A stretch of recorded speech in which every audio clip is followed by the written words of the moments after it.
Nesse vídeo vamos falar sobre os capítulos 20 a 23 de 1 Crônicas, 20, 21, 22 e 23.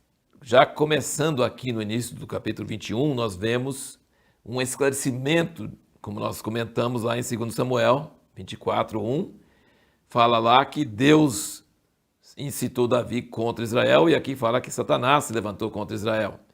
Então, Esdras leu a mesma passagem em Samuel que nós lemos e ele, como homem de Deus, escriba de Deus, ele explicou para nós que não foi Deus que incitou, mas Deus permitiu que Satanás incitasse.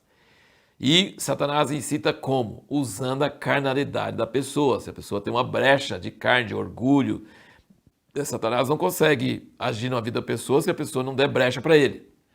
E aqui nós vemos que Davi queria saber quantas pessoas tinha para se orgulhar sobre quantas pessoas que ele governava. Hoje tem pastores que querem saber quantos membros tem na sua igreja. É mais ou menos a mesma coisa, né? Eu quero saber, eu tenho uma igreja de 1000 membros, e até inflam esses dados. Saber quanto tem não é um grande pecado, mas a questão é se basear nisso, se exaltar com isso, achar que você é supervalorizado por causa disso. E hoje, então esse negócio de números e ficar contando e se achando importante por causa disso é um perigo. Nós temos que tomar muito cuidado com esse orgulho. E ele falou com Joabe, e nesse caso, Joabe dava muito fora. A gente sabe que Joabe dava muita coisa fora, ele era meio rebelde, meio assim, voluntarioso, fazia o que dava na cabeça dele. Mas nesse caso, Joabe falou com ele, não precisa, não conta, que Deus multiplique, mas não precisa ficar sabendo disso e tal. E o orgulho, eu quero alertar você e a mim também sobre esse negócio.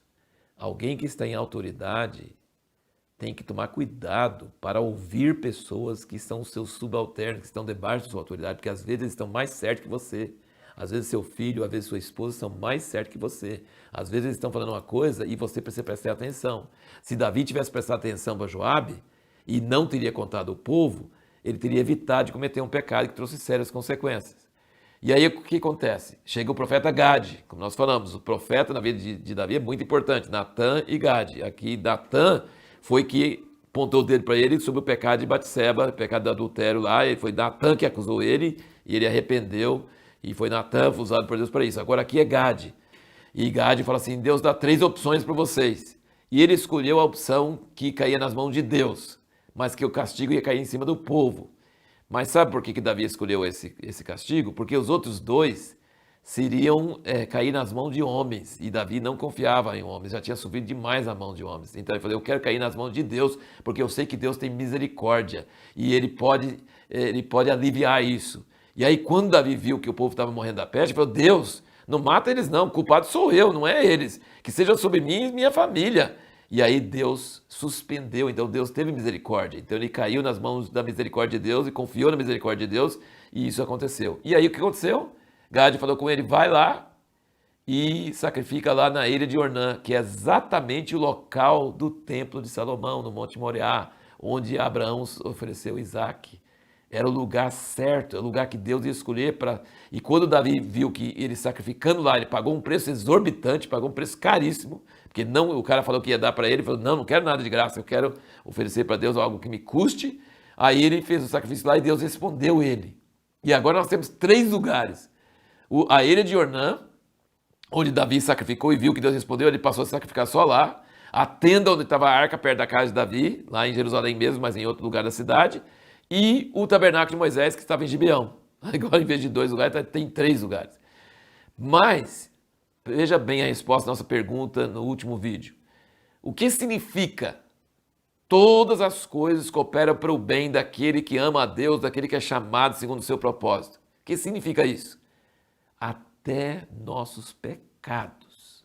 Se nós amamos a Deus e somos chamados segundo o seu propósito, Deus transforma aquele pecado em coisa boa. Você já pensou?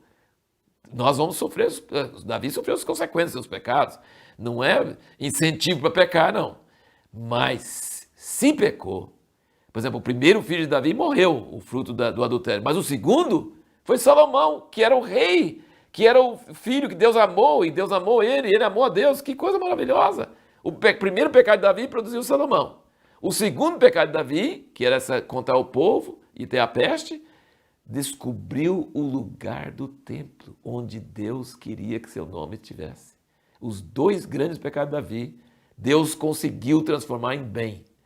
Isso não é incentivo para pecar, mas isso significa que se você ama a Deus e você é chamado segundo o seu propósito, qual é o seu propósito? Glorificar a Deus, não viver em pecado, esse é o propósito de Deus. Você pode sofrer consequências do seu pecado, mas até o seu pecado Deus pode transformar em bênção para a glória dele. Eu vou contar para você uma coisa que para mim é uma ilustração que eu tive muitos anos atrás e eu acho que pega muito bem aqui nesse contexto. Vamos supor que tem um grande artista que está pintando um quadro maravilhoso, gastou anos da sua vida pintando isso.